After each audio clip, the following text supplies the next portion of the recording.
Hinamon ni dating Pangulong Rodrigo Duterte si Pangulong Bongbong Marcos na magpa-test para mapatunayan kung talagang hindi siya gumagamit ng illegal na droga.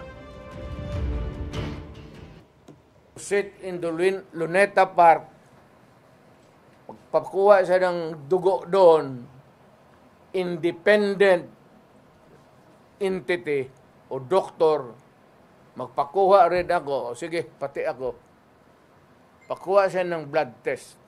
Bakit ka pumunta ng Germany right before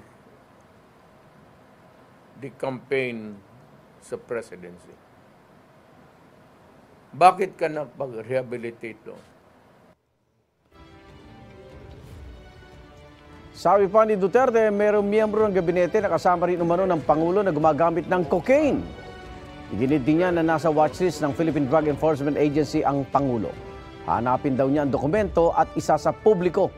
Sinabi yan ni Duterte matapos sabihin ni House Speaker Martin Romualdez na maglabas siya ng ebidensya.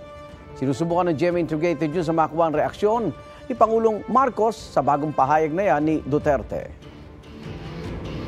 Igan, mauna ka sa mga balita. Mag-subscribe sa GMA Integrated News sa YouTube.